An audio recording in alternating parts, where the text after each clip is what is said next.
Alright, so here's a quick tutorial on how to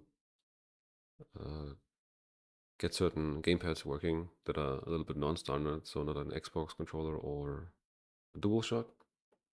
For example, a hitbox gamepad. Some people have had issues with making a preset for them.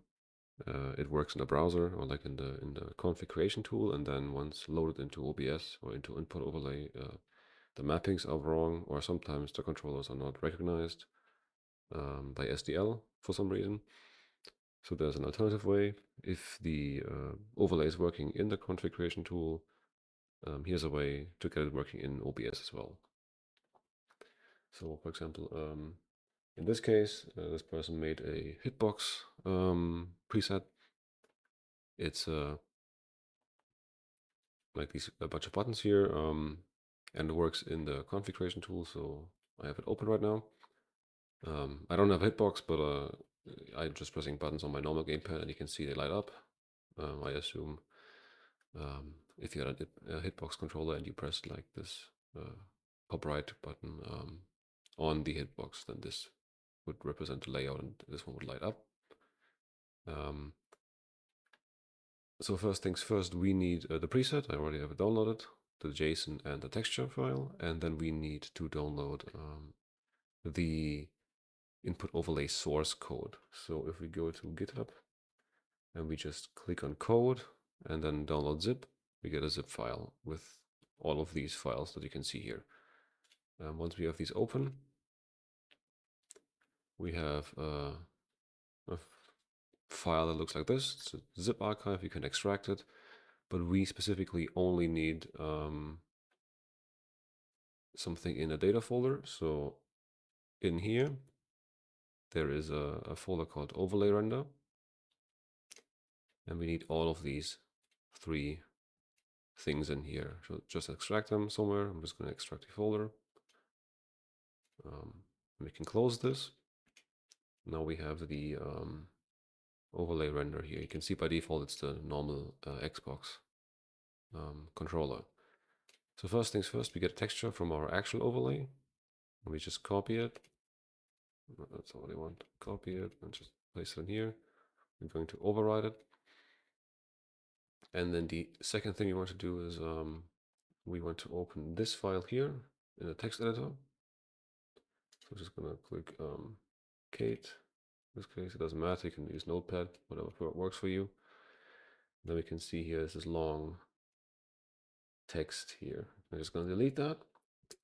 Make sure you keep these two quotes, as you can see inside these two quotes.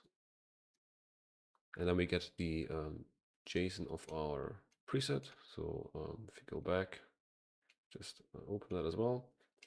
We're going to select everything, copy it, Control C, go into the renderer HTML file. We're going to Control paste. Okay, it's just going to be all of this text in here. It's fine. It has to be in between these two quotes. That's all we need. And then we can save it. We can close out of the editor. And then we need OBS. So I'm just going to disable the preview. And I'm going to put this over here. And so you can drag the renderer HTML in here. It's going to create the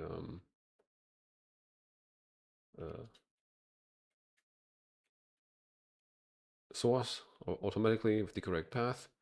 As you can see, we see the same preset now. Just gonna move this out of the way. We can change the width here if you want, the height to make it smaller.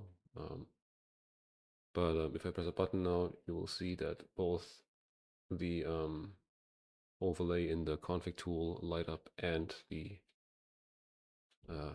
renderer over here.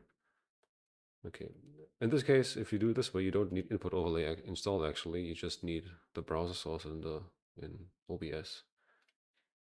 So we can either add the browser source with the plus here, and then in the properties dialog, select the file from this folder where you put the texture and where we edited the HTML file, or if you drag and drop it into OBS, it would automatically do that for you.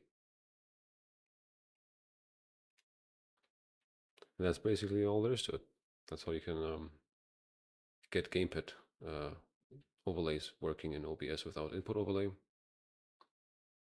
This only works with Gamepad overlays. It doesn't work with normal keyboard and mouse overlays because gamepads are accessible in the browser. Keyboard and mouse input isn't, at least not globally. And that's it.